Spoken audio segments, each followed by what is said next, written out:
नमस्कार good morning. आज December 16 तारिख मंगलवार। आज दिन भरी अनेक बड़ गुरुत्वपूर्ण खबर गुड़िक आसीचे। छात्र छात्री मानक पई बड़ घोषणा कले राज्य सरकार। अन्यपटे सीधा सड़क सुध आपन को 5550 टंका मिलिबो प्रति मासरे। यह सहित अनेक नुआ योजना आसीचे। तेबे आसंतु आज सकाळ आसीथिबा 20 टी बड़ खबर उपरे नजर पकाइबा। नंबर 1 मुख्यमंत्री नुआ वर्ष भेटी। नुआ वर्ष आगरू बड़ घोषणा कले सरकार। बढ़िला आयुर्वेदिक एवं होमियोपैथिक पीजी छात्र छात्री मानकर स्टाइपेंड। मुख्यमंत्री मोहन चरण माझी नुआ वर्ष आगरू छात्र छात्री मानक खुशी खबर देइचंती। विभिन्न सरकारी आयुर्वेदिक एवं होमियोपैथिक कॉलेज रे पढ़ुथिबा पीजी छात्र छात्री मानक पई मिलुथिबा स्टाइपेंड रे व्यापक वृद्धि करिसंती मोहन सरकार। तबे एही नुआ स्टाइपेंड 2026 ଜାନୁଆରୀ ପହିଲାରୁ लागू କରାଯିବ ବୋଲି ଜଣାପଡ଼ିଛି, ଯାହାଦ୍ୱାରା 120 ଛାତ୍ରଛାତ୍ରୀ ଉପକୃତ ହେବେ। ତେବେ ପ୍ରଥମ ବର୍ଷର ପିଜି ଛାତ୍ରଛାତ୍ରୀମାନେ 55% ବୃଦ୍ଧି ହୋଇଛି ଷ୍ଟାଇପେଣ୍ଡ। ପୂର୍ବରୁ ମାସିକ 31,000 ଟଙ୍କା ମିଳୁଥିବା ବେଳେ ଏବେ 48,000 ଟଙ୍କା ମିଳିବ। नंबर 2 भुवनेश्वर रे हेबो ग्लोबल भिसा एप्लिकेशन सेंटर। आगरू ओडिशार लोकंको भिसा पाई कोलकाता दिल्ली किंबा हैदराबाद जेबाको पड़ुथिला। हेले आउ एबे आउ सेभली असुविधार सम्मुखीन हेबे नाही ओडिशावासी, कारण एहार समाधान करिबाको राज्य सरकार प्रचेष्टा करिसंती। ओडिशा सरकार भुवनेश्वर रे प्रतिष्ठा करिबे ग्लोबल भिसा एप्लिकेशन सेंटर। मुख्यमंत्री मोहन चरण माझी भुवनेश्वर रे ग्लोबल भिसा एप्लिकेशन सेंटर प्रतिष्ठा पाई अनुमोदन करिसंती। एही प्रस्ताव भिसा सेंटर भुवनेश्वर बरमुंडा स्थित बाबा साहेब आंबेडकर बस टर्मिनाल रे बिल्डिंग रे कार्यक्षम हेबो। एथिपाई ओडिशा सरकार 3000 वर्गफुट जगह जोगाई देबे। मन कहूछि किछि नुआ करिबा पाई, हेले पाखरे संबळ नाही। तेबे व्यस्त होंतु नाही। मधुलिका एंटरप्राइजेस एबे बुझिबो आपनक मन कथा। क्षुद्र शिल्प ठारू नै मध्यम शिल्प पाई सुलभ मूल्य रे जोगाई देबो। समस्त प्रकार मेसिन और रॉ मटेरियल जहाकु नै आपण सहज आरंभ करि परिबे नुआ एक व्यवसाय। अधिक जानिबा पाई आज ही कॉल करंतु। नंबर 3 जुक्त 2 छात्र छात्री मानक पई शेष सुजोग। CHSE देला शेष सुजोग। जो माने अनिवार्य कारणरू जुक्त 2 परीक्षा पई फॉर्म फिलअप करि पारि नथिले से माने आसंता 18 तारिख सुधा करि परिबे। एथि पई आज मिलिबाकु थिबा एडमिट कार्ड डिसेंबर 19 तारिख रे मिलिबो बोली CHSE कहिछि। तेबे बिना एडमिट कार्ड रे पिला माने इंटरनल परीक्षा देई परिबे। रजिस्ट्रेशन नंबर आधार रे इंटरनल परीक्षा देई हेबो। केवल प्रैक्टिकल परीक्षा पाई एडमिट कार्ड दरकार पड़िबो। यह द्वारा ड्रॉप आउट कमिबो बोली CHSE कहिछि। नंबर 4 आज धनु संक्रांति। आज ठारो श्रीमंदिर रे पहिली भोग नीति। आज पवित्र धनु संक्रांति। श्रीमंदिर रे महाप्रभुंकर आरंभ हेबो आज ठारो पहिली भोग नीति। परंपरा अनुसार यह 1 मास पर्यंत महालक्ष्मी बाप घर को जाइथिबारु माँ जशोदा महाप्रभुंक निमंते प्रस्तुत करिवे स्वादस व्यंजन। गोपाल बल्लभ रे एही पहिली भोग महाप्रभुंक निकट रे समर्पण कराजिबो। पहिली भोग पई श्रीमंदिर प्रशासन तरफरु नीति निर्घंट अनुसार राति 2टा रे द्वार फिटा नीति हेबो। मंगल आळती मैलम अवकाश शेष बेश एहा परे पहिली भोग नीति आरंभ हेबो। बहु प्रतीक्षित पहिली भोगर महत्व अन्य दिन मिलुथिबा भोग तुलन रे स्वतंत्र स्थान रहिछि। नंबर 5 एबे भुवनेश्वर रु पुरी मात्र 40 मिनिट समय लागिबो। पुरी को सड़क पथरे जिबा एबे आहुरी सहज हेबो। खूब शीघ्र भुवनेश्वर पुरी रास्ता को 8 लेन करबा को सरकार योजना करूचंती। तबे एमिति हेले भुवनेश्वर रु पुरी 1 घंटा रु कम समय मध्यरे पहुंची पारिबे। पुरी जाउथिबा श्रद्धालु मानक पई खुशी खबर। मात्र 40 मिनिट रे पुरी रे पहुंचीबे भुवनेश्वर रु बाहरिले। पुरी भुवनेश्वर रास्ता को 8 लेन कराजिबा को योजना ए नेई केंद्र सड़क परिवहन मंत्री नितिन गडकरी सहित आलोचना करा जाइछे। नंबर 6 बढ़िला कृषि विद्यानिधि योजना रे अवधि। आपणक घरे केही चाष करूचंती कि आपणक पिला माने उच्च शिक्षा पई आपण चिंतार अछंती कि तबे व्यस्त हेबार कारण नाही।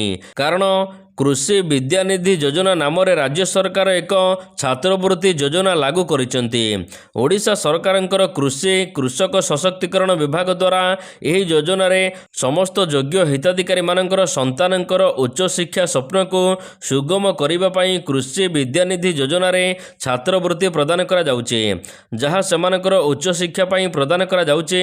ତେବେ ଚଳିତ ବର୍ଷ 2025-26ରେ କୃଷି ବିଦ୍ୟାନିଧି ଯୋଜନାରେ ଅନଲାଇନ୍ ଆବେଦନ ସମୟସୀମା ଅକ୍ଟୋବର 15 ଠାରୁ ନଭେମ୍ବର 30 ରଖାଯାଇଥିଲା, କିନ୍ତୁ ଆବେଦନ ସମୟସୀମାକୁ ଏବେ ପୁଣି ଥରେ ବୃଦ୍ଧି କରାଯିବାକୁ ନିଷ୍ପତ୍ତି ନିଆଯାଇଛି। ଛାତ୍ରଛାତ୍ରୀମାନେ 20/12/2025 ପର୍ଯ୍ୟନ୍ତ ଅନଲାଇନ୍ ଆବେଦନ କରିପାରିବେ। ନମ୍ବର 7, ମନରେଗା ଜାଗାରେ ନୂଆ ସ୍କିମ୍ ଆଣିଲେ ମୋଦି ସରକାର। କେନ୍ଦ୍ର ସରକାର ଏବେ ମନରେଗା ଯୋଜନା ସ୍ଥାନରେ ବିକଶିତ ଭାରତ ଜି-ରାମଜି ଯୋଜନା ଆଣିଛନ୍ତି। ଏଥିପାଇଁ ସଂସଦରେ ବିଲ୍ ଆଗତ କରାଯିବ। ବିଲ୍ ଅନୁସାରେ ପ୍ରତ୍ୟେକ ଗ୍ରାମୀଣ ପରିବାର ପ୍ରତି ଆର୍ଥିକ ବର୍ଷରେ 125 ଦିନର ମଜୁରୀ ନିଯୁକ୍ତିର ଏକ ବୈଧିକ ଗ୍ୟାରେଣ୍ଟି ପାଇବେ। ହେଲେ ବିଲ୍ ଆଗତ ସମୟରେ ସଂସଦରେ ହଙ୍ଗାମା ହେବା ଆଶା କରାଯାଉଛି। ମନରେଗାର ପୂର୍ଣ୍ଣ ରୂପ ହେଉଛି ମହାତ୍ମା ଗାନ୍ଧୀ ଜାତୀୟ ଗ୍ରାମୀଣ ନିଯୁକ୍ତି ଗ୍ୟାରେଣ୍ଟି ଆଇନ। ଏହି ଆଇନ 2005ରେ ଲାଗୁ କରାଯାଇଥିଲା, ତେବେ ଏହାକୁ ପରିବର୍ତ୍ତନ ଏବେ କରାଯାଇଛି। ନମ୍ବର 8, ଶୀତରେ ଥରୁଛି ଓଡ଼ିଶା। କନ୍ଧମାଳ ଜିଲ୍ଲା ଖଜୁରୀପଡ଼ା ବ୍ଲକ ଅଞ୍ଚଳରେ ପ୍ରବଳ ଶୀତ ଅନୁଭୂତ ହେଉଛି। ଆଭ୍ୟନ୍ତରୀଣ ଅଞ୍ଚଳରେ ଶୀତର ପ୍ରଭାବ ବେଶ୍ ଅଧିକ ରହିଛି। ଶୀତ ସାଙ୍ଗକୁ ଘନ କୁହୁଡ଼ି ଯୋଗୁଁ ଲୋକମାନେ ସକାଳ 10ଟା ପର୍ଯ୍ୟନ୍ତ ଘରୁ ବାହାରିବା କଷ୍ଟକର। ତେବେ ପାଣିପାଗ ବିଭାଗର ସୂଚନା ଅନୁସାରେ ଆସନ୍ତା ଗୋଟିଏ ସପ୍ତାହ ପର୍ଯ୍ୟନ୍ତ ରାଜ୍ୟରେ ଏଭଳି ଥଣ୍ଡା ଅନୁଭୂତ ହେବ। ଏହାପରେ ଥଣ୍ଡା ସାମାନ୍ୟ କମିବ ଏବଂ କିଛି ଦିନ ପରେ ପୁଣି ଥଣ୍ଡା ବଢ଼ିବ।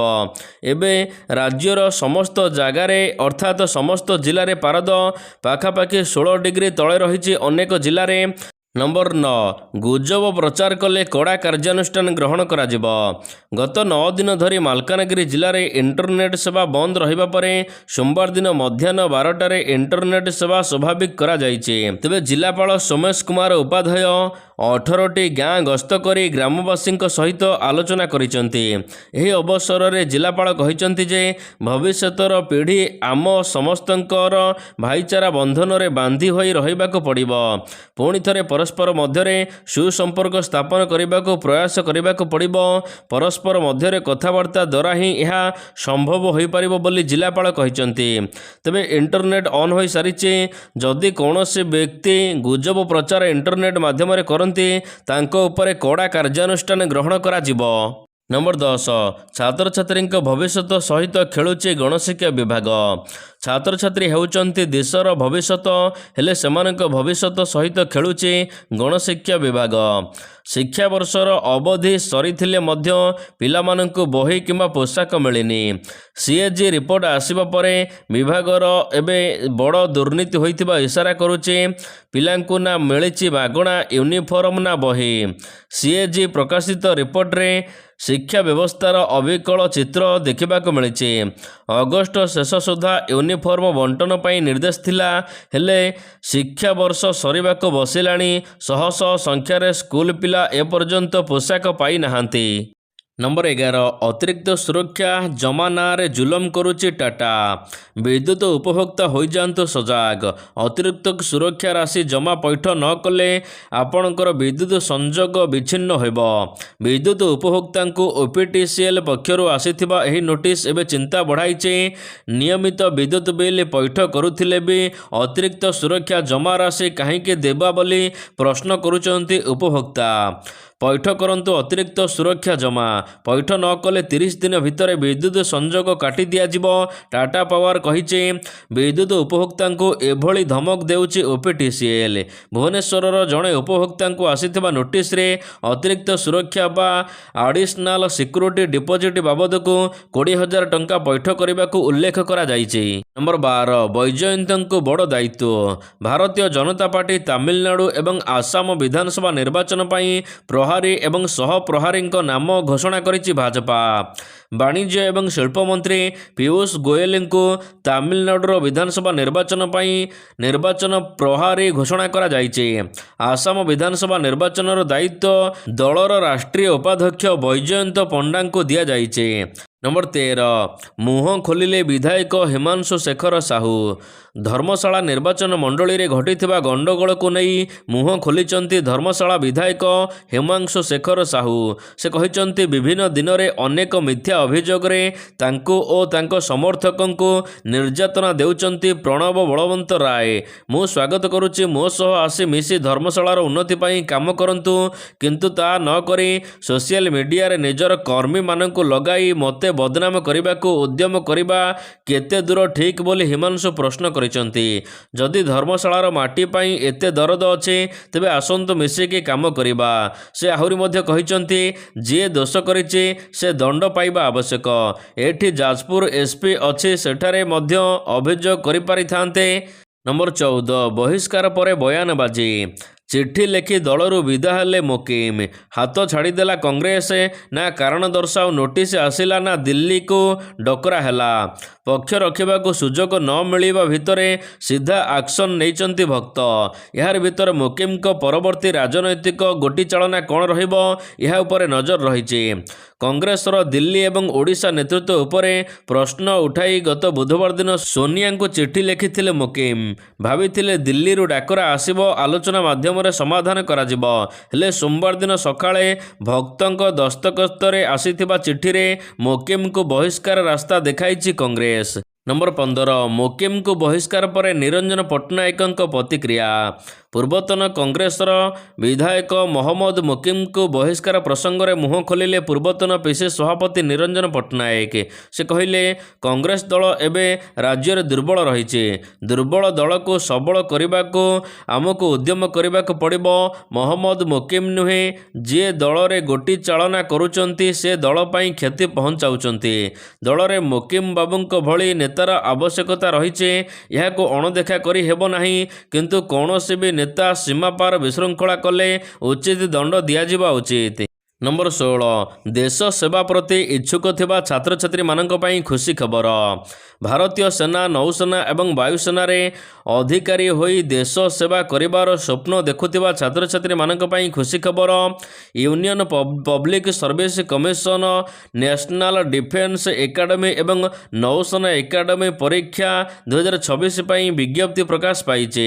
ଅନ୍ୟପଟେ ଏନଡିଏ କ୍ୟାଡରମାନଙ୍କୁ ତାଲିମ ସମୟରେ ପ୍ରତି ମାସରେ 56,100 ଟଙ୍କା ଲେଖା ପ୍ରଦାନ କରାଯିବ। ନମ୍ବର 17, ପ୍ରତି ମାସରେ ମିଳିବ 5,550 ଟଙ୍କା। ପୋଷ୍ଟ ଅଫିସର ଦମଦାର ସ୍କିମ୍ ଆସିଛି। MIS ଯୋଜନା ଅଧୀନରେ ଆପଣଙ୍କୁ ନିବେଶ କଲେ ଅଧିକ ସୁଧ ମିଳିବ। ପୋଷ୍ଟାଲରେ ଆପଣ ଯଦି ନିବେଶ କରୁଛନ୍ତି 7.4% ବାର୍ଷିକ ସୁଧ ପାଇପାରିବେ। ତେବେ ଆପଣ ଯଦି MIS ଆକାଉଣ୍ଟ ଖୋଲୁଛନ୍ତି, ଏଥିରେ ଆପଣ 1,000 ଟଙ୍କାରୁ 9 ଲକ୍ଷ ଟଙ୍କା ପର୍ଯ୍ୟନ୍ତ ନିବେଶ କରିପାରିବେ। ମିଳିତ ଆକାଉଣ୍ଟରେ 15 ଲକ୍ଷ ଟଙ୍କା ନିବେଶ କରିବେ। ଯଦି ଗୋଟିଏ ଆକାଉଣ୍ଟରେ 9 ଲକ୍ଷର ଏକକାଳୀନ ନିବେଶ କରନ୍ତି, 5 ବର୍ଷ ପାଇଁ ପ୍ରତି ମାସରେ 5,550 ଟଙ୍କାର ଏକ ସ୍ଥିର ସୁଧ ଆପଣଙ୍କୁ ମିଳିବ। ନମ୍ବର 18, ମହଙ୍ଗା ହୋଇଯିବ ଜାନୁଆରୀ ମାସରୁ ଟିଭି। ଆପଣ ଟେଲିଭିଜନ କିଣିବାକୁ ଯଦି ଯୋଜନା କରୁଛନ୍ତି, ତେବେ ଖବରଟି ଜାଣନ୍ତୁ, କାରଣ ଜାନୁଆରୀ ମାସରେ ଟିଭିର ଦରରେ ବଡ଼ ଧରଣର ବୃଦ୍ଧି ହେବ। ରିପୋର୍ଟ ଅନୁସାରେ ଟିଭି ଦର 3ରୁ 4% ବୃଦ୍ଧି ହୋଇପାରେ।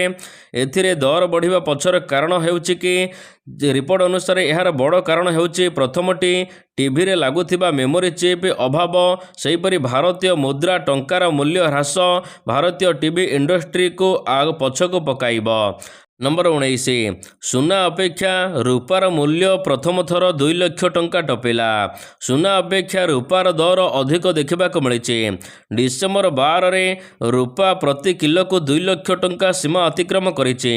ଶୁକ୍ରବାର ଦିନ ସୁନାର ମୂଲ୍ୟ ବଢ଼ିଥିବା ସହିତ ରୂପାର ମୂଲ୍ୟ ମଧ୍ୟ ବଢ଼ିଛି। ନମ୍ବର 20, BCCIର ନୂଆ ନିୟମ। T20 ସିରିଜ୍ ଖେଳ ଚାଲିଥିବା ବେଳେ BCCI ବଡ଼ ନିଷ୍ପତ୍ତି ନେଇଛି। ଦିନିକିଆ ଏବଂ T20 ଟିମ୍ ଖେଳାଳିଙ୍କ ପାଇଁ BCCI ନୂଆ ନିଷ୍ପତ୍ତି ନେଇଛି। ନିଷ୍ପତ୍ତି ଅନୁସାରେ ଧଳା ବଲ୍ ଫର୍ମାଟରେ ସମସ୍ତ ଖେଳାଳି ଗୋଟାଏ ଲେଖା ଘରୋଇ ଟୁର୍ଣ୍ଣାମେଣ୍ଟ ଖେଳିବେ। 2ଟି ମ୍ୟାଚ୍ ଖେଳିବାକୁ ହେବ। ଏହି ନିୟମ ଜାନୁଆରୀରୁ ଖେଳାଯିବାକୁ ଥିବା ସିଜିନ୍ରେ ଖେଳାଳିମାନଙ୍କ ମଧ୍ୟରେ ଲାଗୁ କରାଯିବ। ଜାନୁଆରୀ ମାସରେ ହେବାକୁ ଥିବା ବିଜୟ ହଜାରେ ଟ୍ରଫି 2025-26ରେ ଅତି କମରେ 2ଟି ଲେଖା ମ୍ୟାଚ୍ ଖେଳିବେ ସମସ୍ତ ଖେଳାଳି।